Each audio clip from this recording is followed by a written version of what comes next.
relacionamento tem, primeiro, uma palavra bíblica, né? De que o pastor, ele precisa ser exemplo primeiro dentro do seu lar e dentro da sua família. É o que as cartas pastorais falam. Mas aí tem toda uma expectativa das pessoas em cima da família pastoral. E a gente entende que a gente não está primeiro aqui para agradar pessoas, mas para agradar a Deus. Então, eu entendo que todos nós temos problemas, todos nós temos nossos pecados, e pastores também têm.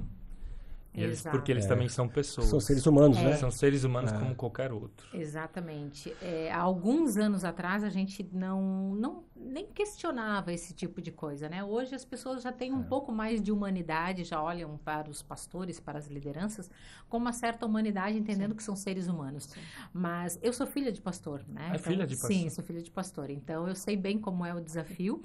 Fui criada nesse meio e eu costumo dizer que é um desafio, na minha opinião, eu acho que é um desafio muito maior, até por essa cobrança de você saber que você tem que ser exemplo, ou que as pessoas estão olhando para você como exemplo, só que é um ser humano como outro qualquer, né?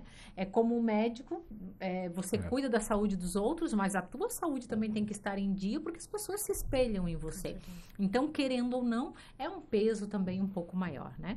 Mas vamos lá, vamos falar sobre relacionamento. O Dr. Roberto Smeraldino, que é o mais jovem e inexperiente aqui em casamento. Vocês sabem, já contei aqui a história N vezes, tem alguns episódios aqui contando como a gente se conheceu, como a gente casou, enfim. Demorei a achar, mas achei. É, isso. Mas valeu a Foi pena. Foi difícil espera, conquistar né? também? Foi difícil a conquista? Ah, sempre, né? Sabe que mulher não é fácil, né? Sei como é. Elas são românticas, né? Mas foi bom, valeu. Mas no fim deu tudo certo. Não me arrependo não, Michael. Ele demorou para casar, mas ele falava sempre que ele casaria uma vez só e que ele se Deus ficaria casado com essa pessoa pro resto da vida. Eu falei, pois é, aí você quer casar com uma pessoa que já foi divorciada, tem 2 filhos, eu já estou em outra filosofia, eu tenho que ser feliz, se eu não estiver feliz as coisas não funcionam. Eu vou pegar as palavras do Michael. Quando Deus está no relacionamento, não tem, ninguém segura. Se você coloca Deus, com certeza, se você coloca Deus à frente, é meio caminho andado ou mais de meio caminho andado, né?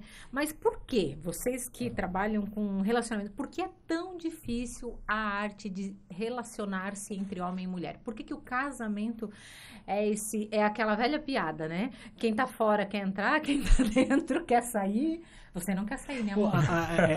Eu não falo nem só o casamento, eu vejo também, às vezes, namoros também, né? Relacionamentos, vamos dizer, entre um casal de Deus, né? Vocês têm a palavra. Porque eu vejo muito também no consultório disso, mas muito, muito. Por quê, né? Você tá unido para ser feliz, né? Mas as pessoas parecem que vivem em conflitos. Né? Agora com vocês. É que Deus escolheu 2 pessoas para serem uma. E a dificuldade desses 2 serem um é que cada um traz a sua história, né? Geralmente os casais se separam por aqueles motivos clássicos, né?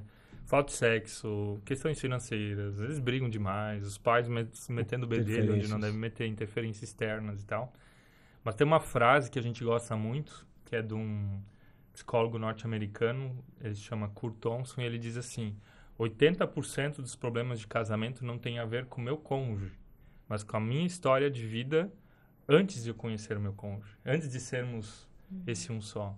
Antes de ser um, né? E quando a gente casa, a gente leva essa história junto. E essas 2 histórias, elas se chocam. E se a gente não trabalhou bem a nossa história, como você falou, se eu não sou feliz primeiro, a gente casa achando que o outro tá ali para nos fazer feliz. Normalmente o casal casa com uma expectativa sobre o outro, né? E talvez aí more o erro. Quando eu tenho um vídeo aqui no canal, que eu depois vou deixar na descrição para vocês assistirem, quem quiser seguir as dicas das perguntas, mas uma das perguntas que eu fiz pro Dr. Roberto para saber se eu aceitaria namorar com ele. O que você espera de mim? Se ele esperasse alguma coisa, já ia ser gongado, já não ia dar certo. Mas é interessante que nós estamos falando aqui que as pessoas às vezes casam ou têm um relacionamento, né, começa com namoro, esperando que o outro faça faça feliz. isso. Ah, eu não sou feliz, eu quero casar para ser feliz. Se você não é então, feliz a pessoa como não indivíduo... não está bem consigo mesmo? Não quer dizer que não vai ser, mas vai dar muito mais trabalho. Se você sozinho não está dando conta, imagina unindo as duas pessoas, né? Acaba sendo um pouco mais complexo. Tem um conselho que o meu pastor deu para nós, né?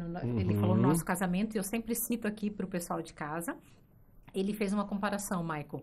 Ele falou que o casamento é uma viagem que nós fazemos onde ele vem com uma mala e eu venho com outra. A gente chega no aeroporto, tem que desfazer as duas malas e fazer uma só pode ir uma mala. E aí nós vamos ter que, numa malinha, colocar coisa para que os dois possam utilizar durante a viagem. E que o segredo do relacionamento é fazer essa mala de maneira equilibrada. Essa mala, na verdade, representa a nossa história, isso que você falou, nosso passado, nossas vivências, experiências familiares, traumas, alegrias, frustrações. E a gente precisa deixar valores, opiniões, expectativas, né? A gente tem que tirar algumas para que caiba a do outro. E normalmente, quando a gente está apaixonado, às vezes acontece, um está mais apaixonado que o outro, acaba cedendo mais. Não, eu acaba cedendo mais lugar na mala? Mais lugar na mala. Eu tiro mais coisas, só que lá na frente isso acaba fazendo falta. Então, o segredo está sempre em tentar trazer esse equilíbrio, né?